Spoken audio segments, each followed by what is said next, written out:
Cambodia মন্দিরে প্রতি সপ্তাহে একটা কুমারী মেয়েকে নরবলি দেওয়া হতো, ভোগ করা হতো, যাকে বাংলা ভাষায় বলে ধর্ষণ করা হতো।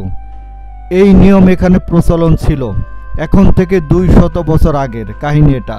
কম্বোডিয়া 1953 সালে ফ্রান্সের কাছ থেকে স্বাধীনতা লাভ করে। এই মন্দিরটি সিম রেপে কম্বোডিয়া থেকে প্রায় 300 কিলোমিটার দূরে। সিম রেপে এটা একটা বৌদ্ধ মন্দির, বিখ্যাত বৌদ্ধ মন্দির। বিভিন্ন লোকজন অথবা যাকে বলা হয় ভক্তবৃন্দ প্রতিদিন এখানে ঠাকুরের সেবা করতে আসে। এই যে মন্দিরটা আপনি দেখতে পাচ্ছেন, এই যে মূর্তিগুলো দেখতে পাচ্ছেন, সবগুলো কারুকার্য পাথরের, উন্নত মানের পাথরের। এক একটা পাথরের দাম কয়েক কোটি টাকা। ঘুরে ঘুরে দেখা যাক। উচ্চতে একটা মন্দিরে বসে আছে, ওটাকে মেইন বলা হয়, মানে মেইন বৌদ্ধ বলা হয়। ঘুরে ঘুরে দেখানো হোক। এই মন্দিরটা আমি হিসাব করেছি, এই মন্দিরটা কয়েকশো কোটি টাকার মূল্যের পাথর রয়েছে এখানে। এই ভক্তবৃন্দ এবং ঠাকুর এখানে বসে আছে। প্রতিদিন হাজার হাজার লোক এখানে আসে, ভক্তবৃন্দ। এটা সাধারণত 200 বছর আগের কথা। এখানে প্রতি সপ্তাহে এক একটা কুমারী মেয়েকে পাঠানো হতো ঠাকুরের সেবা করার জন্য। ঠাকুরের সেবা করত, বিশেষ করে একে ঠাকুর তাকে ভক্ষণ করত। বাংলা ভাষা যাকে বলা হয় ধর্ষণ করা হতো।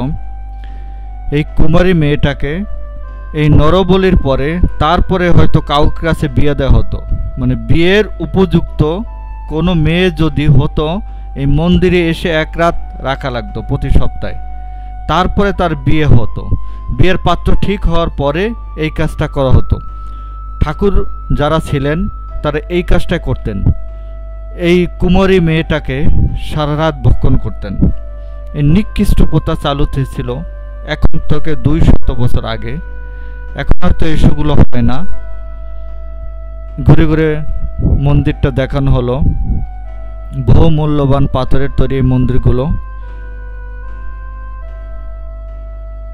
বিশাল মোমবাতি জ্বলতে আছে এখানে, বিশাল মোমবাতি।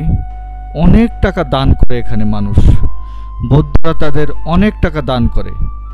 কেউ তার হাত গণনা করার জন্য এই মন্দিরে এসে ঠাকুরের কাছে উপস্থিত হয়।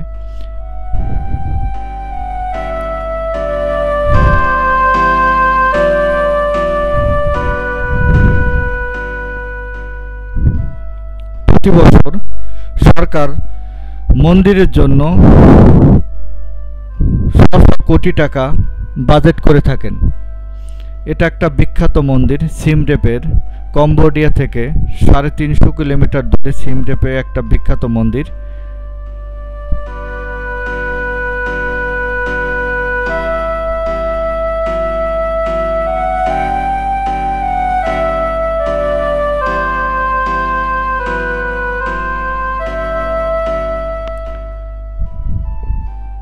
সুন্দর কারুকার্য করা বিশাল মন্দির, দেখতে অনেক সুন্দর লাগে, মনোরম পরিবেশে।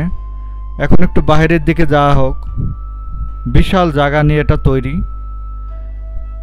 পর্যটকের বসারও স্থান আছে, বিশ্রাম নেওয়ার স্থান আছে, খোলামেলা জায়গা। কম্বোডিয়ার লোক সংখ্যা তো কম, মাত্র 2 কোটি লোকের বসবাস পুরো কম্বোডিয়াতে। তাই এখানে লোক সংখ্যার জড়তা তেমন নাই। আমাদের দেশের মতো এত লোক সংখ্যা নাই, তাই লোক সংখ্যা খুবই কম। বিভিন্ন ফরেনাররা বিভিন্ন দেশ থেকে এখানে আসে, বিশেষ করে থাইল্যান্ড, ভিয়েতনাম থেকে এখানে আসে।